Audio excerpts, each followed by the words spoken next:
Hello বন্ধুরা, আশা খামারের পক্ষ থেকে আপনাদের সবাইকে আন্তরিক অভিনন্দনের শুভেচ্ছা জানিয়ে শুরু করলাম একটি নতুন পর্ব। বন্ধুরা, আপনারা দেখতে পাচ্ছেন যে আজকে আমরা রাত্রেবেলা ভিডিও করছি, আপনাদের সামনে উপস্থাপন করব এই ভিডিওটি। আপনারা ভিডিওটি শুরু থেকে শেষ অবধি ভালো করে দেখবেন। যদি ভালো লাগে অবশ্যই লাইক কমেন্ট শেয়ার করবেন এবং আমাদের আশা খামারের নতুন দর্শক হয়ে থাকলে অবশ্যই চ্যানেলটিকে সাবস্ক্রাইব করবেন এবং পাশের বেল আইকন প্রেস করে অল করে রাখবেন নিত্য নতুন ভিডিও পাওয়ার জন্য। তো বন্ধুরা, আপনারা দেখতে পাচ্ছেন যে আমরা এখানে কিন্তু আজকে 4টা 100 ওয়াট বাল্ব ইউজ করছি।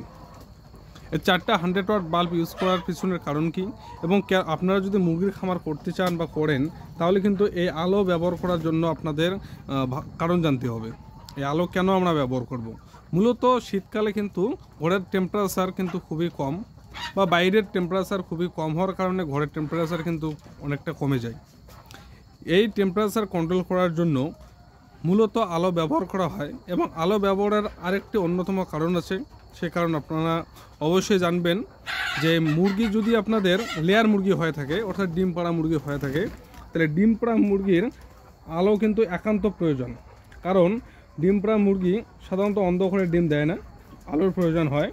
এবং আলো প্রয়োজন হওয়ার কারণে কিন্তু আমরা বাহ্যিকভাবে সূর্যের আলো যেহেতু আমরা খুব শীতকালে খুব কম সময় পেয়ে থাকি, সেই কারণে কিন্তু আমরা রাত্রিবেলা 5 থেকে 6 ঘন্টা অতিরিক্ত আলো আমরা ব্যবহার করতে পারি। এই অতিরিক্ত আলো ব্যবহার করলে আপনাদের মুরগির যে ডিমের কোয়ান্টিটি, অর্থাৎ যে হারে ডিম দেয় সেই হারে কিন্তু ডিম দিতে থাকবে।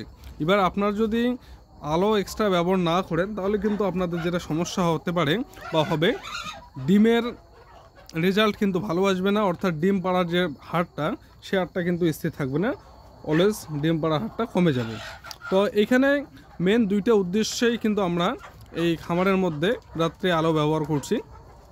প্রথম কারণ যেটা আপনাদের বললাম যে 100 ওয়াট বাল্ব ইউজ করার কারণে ঘরের টেম্পারেচার মোটামুটি কন্ট্রোল করা যায়। শীতকালে যেটা আমাদের পরিবেশের তাপমাত্রা অনেকটা কম হওয়ার কারণে ঘরের তাপমাত্রা কমে যায়, সেই কারণে কিন্তু আমরা রাত্রিবেলা এখানে 100 ওয়াট বাল্ব আমরা ইউজ করছি। আপনারা চাইলে 200 ওয়াট করতে পারেন, চাইলে 60 ওয়াট করতে পারেন, কিন্তু এখানে আপনাদের সুবিধা মতো করবেন। ঘরের আয়তন এবং ঘরের বা মুরগির কোয়ান্টিটির উপর নির্ভর করে আপনারা কিন্তু সেই আলোটা পর্যাপ্ত পরিমাণে ব্যবহার করতে পারেন। তো এখানে একটা লক্ষণীয় বিষয় আরেকটি আছে, যে বিষয়টি হলো আপনারা কিন্তু এই আলো সারা রাত ব্যবহার করবেন না।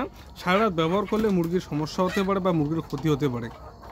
আপনারা মোটামুটি 5 থেকে 6 ঘন্টা অতিরিক্ত আলো ব্যবহার করলে তবেই মুরগি সুস্থ থাকবে। কারণ মুরগি ঘুমানোর জন্য কিন্তু অন্ধকার প্রয়োজন হয়, অর্থাৎ মুরগি কিন্তু আলোর মধ্যে ঘুমায় না, অর্থাৎ দিনের বেলায় খুব কম সময়ে ঘুমায়, যেটা আমাদের হিসেবের বাইরে, বা যেটা মানুষই অনেকেই করে ক্লান্ত হয়ে ঘুমিয়ে পড়ে দিনের বেলায়, সেটা আলাদা ব্যাপার। কিন্তু এখানে মূলত এদের অন্ধকারে ঘুমানোর একটা অভ্যাস, বা এরা যে প্রজাতিতে আছে তাদের সবাই মানে ম্যাক্সিমাম মুরগি কিন্তু আপনাদের দিনের আলোয় ঘুমায় না, বা যে কোনো আলোতে ঘুমাবে না, এরা কিন্তু অন্ধকারে ঘুমাবে, বা অন্ধকারে ঘুমানোর জন্য এদের ভালো একটা পর্যাপ্ত সময়।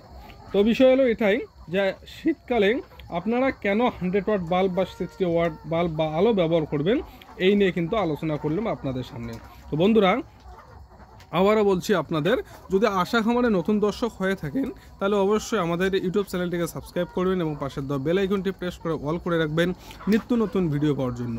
তো এখানে আপনাদের এর আগে আলোচনা করা হয়েছে, আপনাদের সেই ভিডিও আমরা অলরেডি আমাদের ইউটিউব চ্যানেলে আপলোড করে দিয়েছি, যে প্রাকৃতিক উপায়ে মুরগি কী করে চাষ করবেন, বা মুরগির খরচ কমাবেন কী করে, মুরগির প্রাকৃতিক খাবার কী করে আপনারা তৈরি করবেন, এই নিয়ে যাবতীয় আলোচনা কিন্তু আমার ইউটিউব চ্যানেলে আপলোড করা আছে। আপনারা চাইলে কিন্তু সেখান থেকে দেখতে পারেন এবং আপনারা অনেক কিছু শিখতে পাবেন। তো এখানে প্রাথমিক ট্রেনিং অনেকেই বলে দাদা ট্রেনিংয়ের ব্যবস্থা হবে কি না, বা ট্রেনিং দেওয়া যাবে কি না। তো এখানে ট্রেনিংয়ের আহামরি ম্যাটার না, মানে এটা আপনারা যদি কন্টিনিউ ভিডিও একটার পর একটা ভিডিও দেখেন, বোর্ডিংয়ের সিস্টেম, খাবারের সিস্টেম, খাবারের নিয়ম, মেডিসিনের সিস্টেম, তো যাবতীয় ভিডিও কিন্তু আমরা আমাদের ইউটিউব চ্যানেলে আপলোড করে থাকি। তো আপনারা চাইলে সেখান থেকে কিন্তু দেখতে পারেন। যাই হোক বন্ধুরা, ভালো থাকবেন, সুস্থ থাকবেন, দেখা হবে পরবর্তী কোনো নতুন ভিডিওতে। নতুন ভিডিওর আপডেট পেতে অবশ্যই আমাদের ইউটিউব চ্যানেলটাকে সাবস্ক্রাইব করবেন। ধন্যবাদ।